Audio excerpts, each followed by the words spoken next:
വിധവാ pension വാങ്ങിക്കാൻ നഗരസഭയിൽ ചെന്ന സ്ത്രീ നഗരസഭാ ഉദ്യോഗസ്ഥയെ കടിച്ചു എന്നൊരു വാർത്ത കണ്ടു. അതിലെ ശരിയോ തെറ്റോ എനിക്കറിയില്ല, അതിലേക്ക് ഞാൻ സംസാരിക്കുന്നുമില്ല. പക്ഷെ അപ്പൂസ് 2ാം ക്ലാസ്സിൽ പഠിക്കുന്ന സമയത്ത് അവൻ്റെ ബർത്ത് സർട്ടിഫിക്കറ്റിലെ ഒരു സ്പെല്ലിംഗ് മിസ്റ്റേക്ക് തിരുത്താൻ വേണ്ടിയിട്ട് ഞാൻ പഞ്ചായത്ത് ഓഫീസിൽ പോയി. ക്ലർക്ക് പറഞ്ഞു സെക്രട്ടറിയുടെ പെർമിഷൻ ഇല്ലാതെ ചെയ്യാൻ പറ്റില്ല എന്ന്. സെക്രട്ടറിയുടെ ക്യാബിന് മുന്നിൽ ഞാൻ കുറേ നേരം നിന്നു. ഉള്ളിൽ ആരുമില്ല, എന്നാൽ അദ്ദേഹം എന്നെ അകത്തേക്ക് വിളിച്ചില്ല. അരമണിക്കൂർ കഴിഞ്ഞപ്പോൾ ഞാൻ മേ ഐ കമിൻ സാർ എന്ന് പറഞ്ഞാൽ മൈൻഡ് ചെയ്തില്ല. ഹാഫ് ഡോർ തുറന്ന് ഞാൻ സർ ഐ ആം കമ്മിങ് എന്ന് പറഞ്ഞ് ഞാൻ അകത്തേക്ക് കയറി ചെന്നു. എന്നിട്ട് ഞാൻ എന്നെ പരിചയപ്പെടുത്തി. സാർ, എൻ്റെ പേര് ജോഷി, ഞാനൊരു അധ്യാപകനാണ്. അതുവരെ മിണ്ടാതിരുന്ന ആ വൃത്തികെട്ട മനുഷ്യൻ പറഞ്ഞു ഞാൻ ചോദിച്ചില്ലല്ലോ എന്ന്. അത് കേട്ടപ്പോൾ എനിക്കും ദേഷ്യം വന്നു. അങ്ങോട്ടും ഇങ്ങോട്ടും വാക്ക് തർക്കമായി.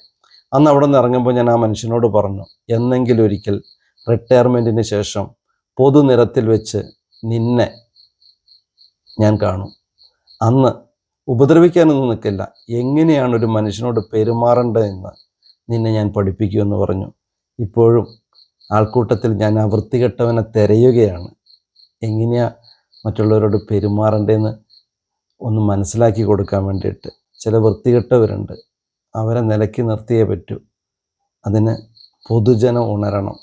B careful, be careful, be happy.